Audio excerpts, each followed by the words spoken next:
Hi. Today we're going to respond to a question that we received on our main Facebook page. We have a number of Facebook pages, as you probably know. Our main Facebook page, in case you are interested, if you've not followed us, you can actually click on it by the subscribe button on the main YouTube page that we have, but it's just facebook.com/London Personal Trainers. In fact, facebook.com/London Personal Trainers. Now, the question I was asked a question by Robert Jacobs. He wants to know about rep ranges. I'm going to read the question. I want to know the best way to use a rep range. If I am 6 to 8 reps, should I start with a few sets keeping at 7 or a brutal 8 and then work my way up to 6 reps? Or best to fail mid-range all sets? Does it vary for hypertrophy and strength programs? I've never got much clarification of this through my certifications. Thanks. Okay, Robert, I'm answering this question because in a way it's a good question, and in a way it's sort of a bad question. Let's deal with the bad first. It's a bad question, but a common question. It's a bad question because it's a little bit of paralysis by analysis with a question like this. You're worrying about keeping it at 7 or keeping it at 8. In the grand scheme of things, for your muscle building, strength gaining efforts, it's not going to make a blind bit of difference. Okay? I even heard about a guy, this is from Charles Poliquin, and I know you've done some of the Poliquin certifications. I've even heard about a guy who recorded 7.2 reps and 7.4 reps.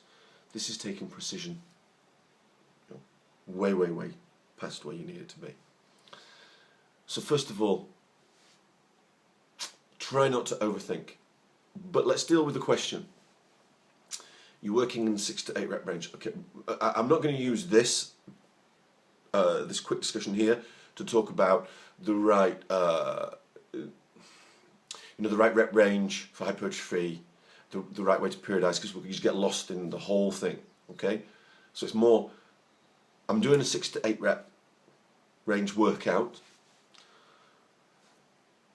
What do I do in terms of my goal? Am I looking at 7? Am I looking at 8? Am I looking at 6?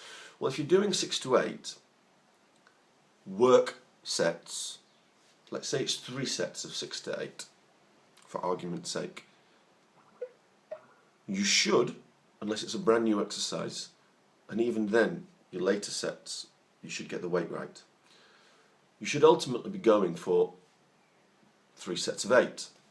Now, you can be working in the 6 to 8 rep range and be going for 3 sets of 7, but hit 8, not the end of the world. What you need to decide is what rep goal are you going to hit before you decide to apply the principle of progressive overload and increase the weight at the next workout. So, without overthinking it, very simple answer, you're going for 3 sets of 6 to 8 on a bench press. If you can hit 3 sets of 8, next time you need to increase the weight. By how much?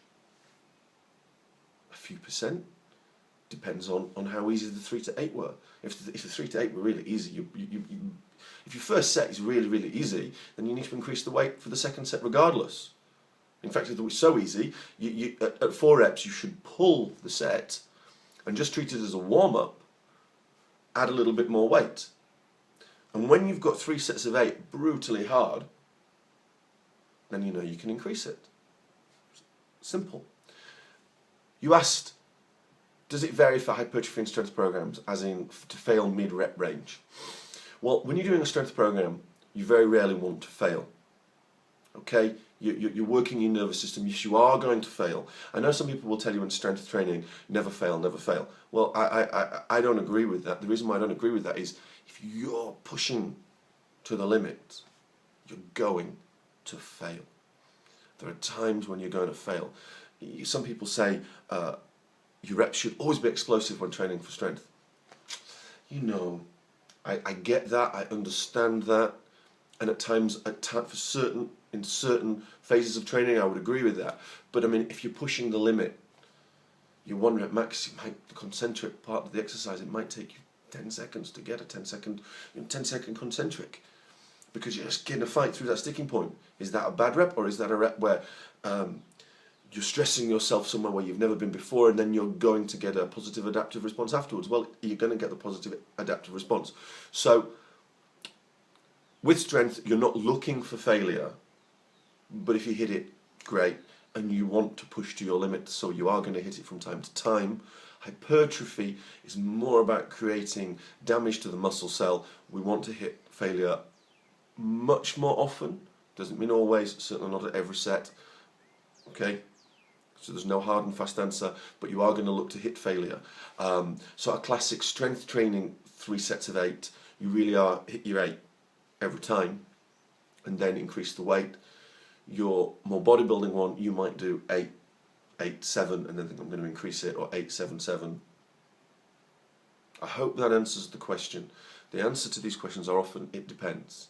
But I will tell you this: don't think I'm doing 6 to 8, therefore I'm going for 7. No, that if you're 6 to 8, you're going for 7. You're not 6 to 8, are you? You're going for 7. It's not as complicated as it's complicated, but not as complicated as you're making it. So I hope that answers your question. As always, we're trying to grow this YouTube channel, so please subscribe afterwards, give us a like, and if you've got any questions, answer them in the comment section that's below here now, and I will do my best to answer them. Thank you.